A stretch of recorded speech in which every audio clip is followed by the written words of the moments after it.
Bonjour donc à toutes et tous, je suis Julien Météo, donc météorologue amateur sur mes différentes plateformes, donc que ce soit ma page Facebook ou ma chaîne YouTube, vous pouvez me retrouver sur le nom de Julien Météo.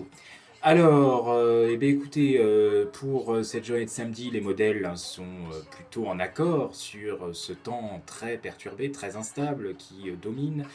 On a toujours de fortes averses orageuses qui persistent sur le Pas-de-Calais, où la vigilance orange persiste et persistera encore au moins jusqu'à demain soir. Les cumuls de précipitations deviennent très sérieux et il commence à y avoir des débordements du côté de la A par exemple. Voilà, rivière environnante de ce secteur, donc il faut quand même être très prudent, bien entendu. Autre chose aussi, c'est le Var qui est en vigilance orange. Alors malgré tout, les orages restent finalement plutôt en mer, donc c'est plutôt une bonne nouvelle, hein. Au final, ça touche pas trop l'intérieur des terres, du moins pour le moment, hein. On continue quand même à être prudent, mais les orages pour cette matinée ont l'air d'être plutôt en mer, hein. Ils sont vraiment en mer, il y a des impacts actuellement. Pour le moment, ils ne menacent pas vraiment les terres, mais ça reste quand même à surveiller. Il y a aussi quelques impacts orageux sur le Pas-de-Calais. Pour le moment, il n'y a aucun autre impact ailleurs. Je viens de consulter les impacts de foot. Pour l'instant, il n'y a aucun autre impact ailleurs. Ça ne veut pas dire qu'il n'y aura pas une réactivation des averses orageuses cet après-midi. Bien au contraire, les giboulées orageuses vont se multiplier, y compris dans l'intérieur des terres et sur un large tiers nord-ouest. Donc en gros, entre la Vendée, la région Poitou-Charentes, l'île de France, en allant jusqu'à la Belgique.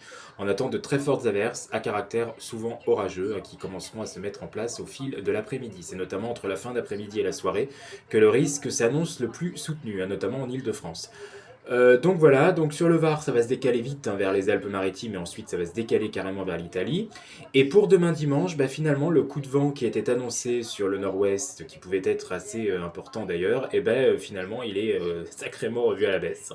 Nous serons vraiment sur des rafales minables, on peut le dire. Dans l'intérieur des terres, ça n'excédera pas les 50 km/h, un grand maximum, 40 à 50 km/h.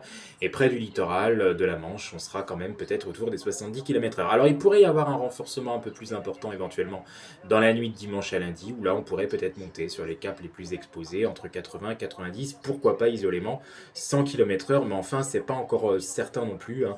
Mais globalement, de toute façon, pour cette journée de dimanche et pour l'après-midi de demain dimanche, contrairement à ce qui était annoncé, c'est plutôt revu à la baisse. Enfin, pour la semaine qui arrive, eh bien écoutez, on reprécisera les choses, mais il semble qu'on ait quand même le retour de l'anticyclone, au moins au sud de la Loire, au sud de la France, hein. En gros entre la Nouvelle-Aquitaine, l'Occitanie, l'Auvergne-Rhône-Alpes, l'ensemble du Midi méditerranéen, là ça va bien s'améliorer.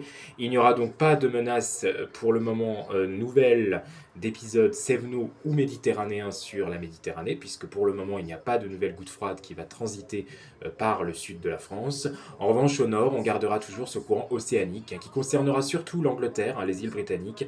D'ailleurs, la tempête qui était possible sur l'Angleterre, effectivement, elle va se confirmer, mais elle va se confirmer pour l'Angleterre en milieu de semaine aussi. Il pourrait y avoir donc une reprise de ce courant de jet, mais principalement donc sur les zones les plus au nord. Donc au nord de la Loire, on est quand même plus près du flux perturbé britannique, donc forcément on sera impacté. Et puis alors je parle même pas des côtes de la Manche qui seront encore davantage impactées. En fait, plus on va vers la Manche, plus on sera impacté, plus on descend vers la Loire et surtout vers la Méditerranée, moins on sera impacté. C'est le fameux dégradé nord-sud au final qui a l'air de se mettre en place. Voilà.